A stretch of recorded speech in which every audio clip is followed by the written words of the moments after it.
All right, guys. So I was scrolling on Reddit yesterday and I saw this post on the Total War subreddit by Reptilicus TV. I think he's a YouTuber as well, by the way, a creator. So definitely search him on YouTube and check him out as well. Always worth shouting out other YouTubers when you can, of course. But I saw this meme and I thought, this is interesting. This is an interesting discussion point in the state of Total War because I think a lot of people have misrepresentations, misconceptions, miscommunications, and they put it in this this is a classic example of a format in which you can take this in two very interesting directions of conversation. So the first is that I want to address is, it's very self-explanatory. People who enjoy Total War Pharaoh Dynasties, I see it very often, get bashed by other Total War players for their opinion, and the game gets bashed as well, for simply not being the setting that they want out of a new Total War game, which in this case, the meme shows medieval and therefore medieval 3, but you can group that up with Empire enjoyers,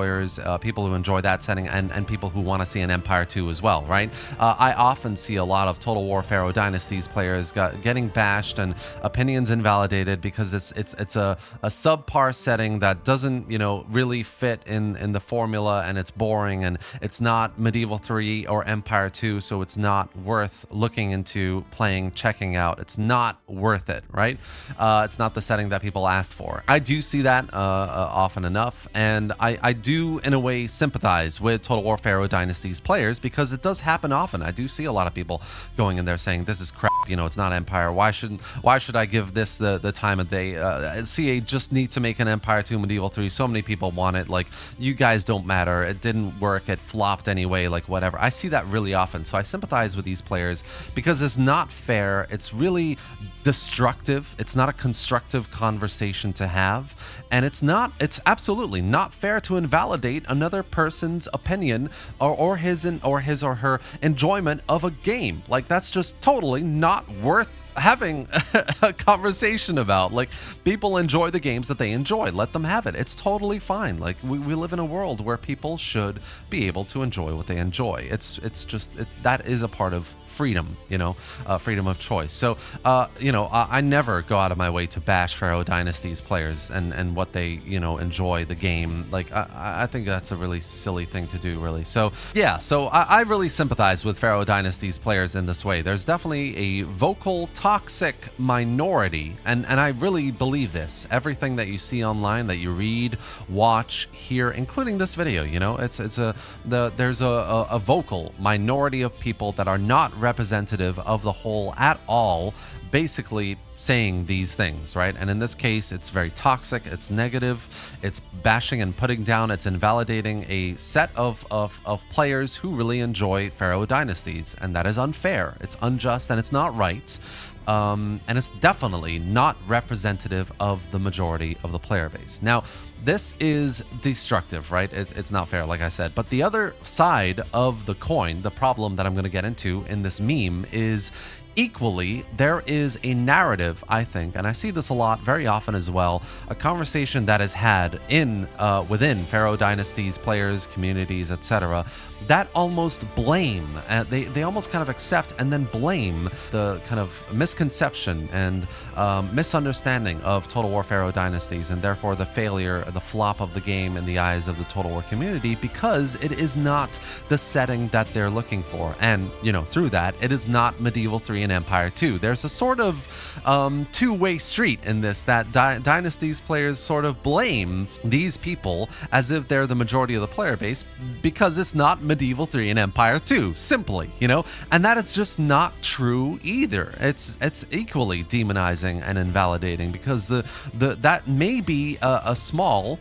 reason for why a lot of people didn't want to get into Dynasties, or equally didn't enjoy it when they tried to, but there are lots of other reasons as well. Setting is just one reason. A big chunk of the problems with Dynasties is gameplay. People simply want a good, fun, challenging Total War game. It basically comes to those three words: something that's worth it, something that's worth playing for hours, that wants you to go another turn, that wants you to play another battle in the city or in this land battle or a naval battle. Like, people want to enjoy the Total War games that they get from Creative Assembly for many hours and days and weeks in a single campaign, and then to move on to another campaign and do the same thing over again for various reasons. Like, this is all people really want at the end of the day, and I think a lot of people do see that as, you know, Medieval 3 Empire 2 would tick a lot of these boxes if it's done well.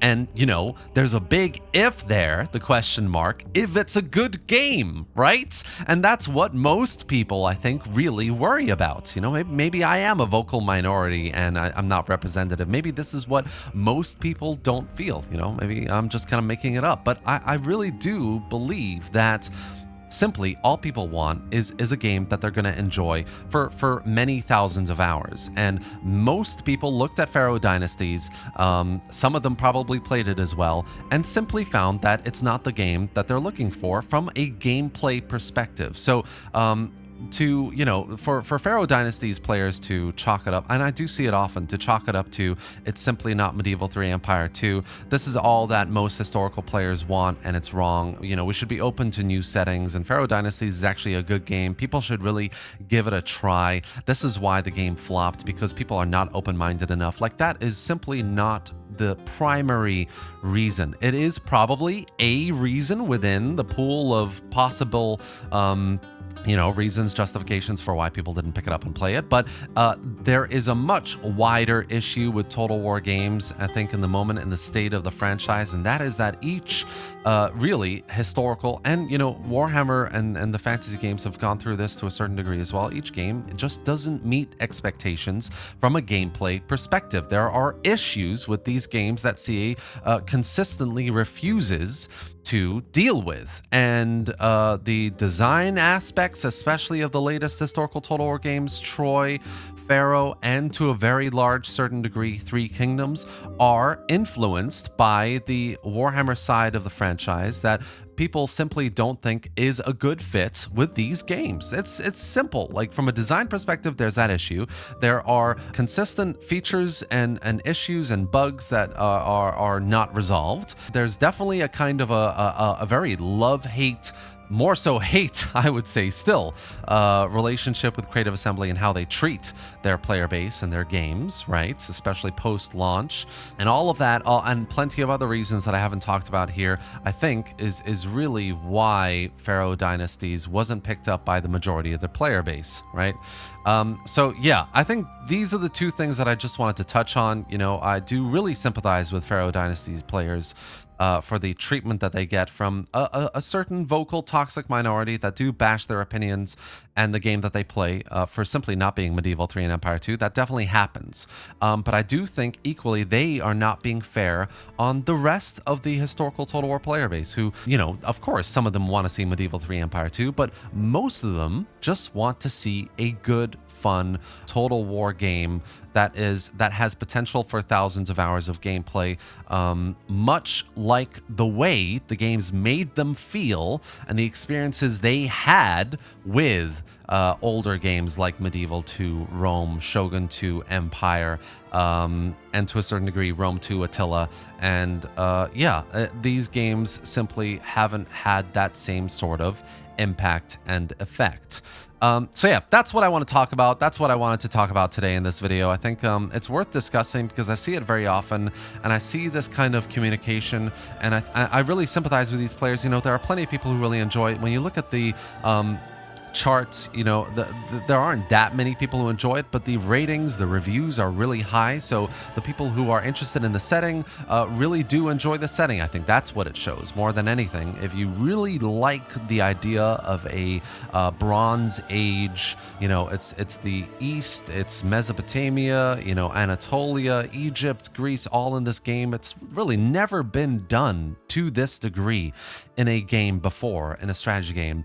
I think that people who really like this kind of setting really enjoy it, clearly. But you can also see, just from looking, you know, the most played Total War games right now, plenty of them are far above Pharaoh Dynasties. People enjoy Rome Remastered, I mean, more than Pharaoh Dynasties. That's a bit crazy as well. Rome Remastered, I mean, Napoleon, Attila, Shogun 2, Empire, Medieval 2, Rome 2, Three Kingdoms. These are all historical games that have have larger player bases right now compared to Pharaoh Dynasties. And I'm betting you that there is overlap. I'm betting you there are within these groups of communities of players, there are people who enjoy both Attila, Napoleon, Shogun 2. There are people who enjoy Pharaoh Dynasties and Empire and Rome 2. You know, there's overlap. It's not siloed out. I think a lot of people make this mistake as well.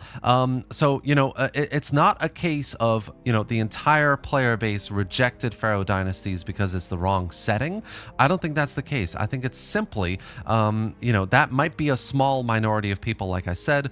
I think it's much more a case of Pharaoh Dynasties simply doesn't have the kind of gameplay, the design that people are looking for out of a new historical Total War. And I think it's wrong. I think it's unjust, just as unjust and unfair for people who want a Medieval 3 and Empire 2 to bash Pharaoh Dynasties and the players for enjoying that game, for not being the setting that they're looking for, as it is for Pharaoh Dynasties to chalk it up to the game not being Empire 2 or Medieval 3. And yeah, that's essentially the TLDR here. You've got a lot of Dynasties players who are being bashed for no apparent reason, the toxicity, to bash them, you know, for playing a game that they enjoy, which is really unfair. And you've got a lot of Pharaoh Dynasties players that I think basically use that as the reason for a lot of the, or the majority of the player base for having rejected Pharaoh Dynasties, which is also simply just not true. It's this kind of strange exchange of miscommunication and misrepresentation of what really the majority, I think anyway, maybe I'm wrong, majority of the player base wants. What any game player base wants. People want a good, fun, enjoyable game worth thousands of hours and worth the money. That's as simple as you can bring it down to earth to, you know? And Pharaoh Dynasties was rejected because people looked at it, some people played it, and simply came to the conclusion that it was not worth those thousands of hours, not worth paying for, and not worth playing, you know? It was not fun, not challenging, not the kind of Total War that they're looking for out of the next historical game. It's as simple as that. So yeah, I've gone on a little bit longer than I thought I would in this video, but that's essentially what I wanted to talk about today, guys. I really hope you enjoyed it. Maybe you found it informative. Maybe you agree or disagree. That's totally okay as well. I'm not calling everyone demons, and I don't mean to bash everyone here. I just think it's important to have conversations like this to try and explore why certain feelings are being felt and expressed in this way, and maybe through all of this, unraveling it all, what people really think and feel about Pharaoh Dynasties and why people didn't enjoy it and what they'd really like out of the next historical game. I think these kinds of conversations really need to happen. I think these memes are important to express, but I think it's worth kind of breaking it down and trying to understand the context to it and why people may be feeling this way, and what we all want at the end of the day is just a good historical Total War game. So yeah, thanks for watching, guys. I really hope you enjoyed this video and found it informative, like I said. Please leave a comment down below if you agree or disagree, your thoughts or questions. I'd love to hear it all. I'm often engaging with comments as much as I can, so do leave a comment. Subscribe to the channel if you enjoyed it, if you want to see more videos just like this, or you know, if you would rather just I stick to mod spotlights and not really discuss any of this ever again, that's totally okay as well. And yeah, I hope you have a great day. Thanks for watching, guys, and I'll see you next time.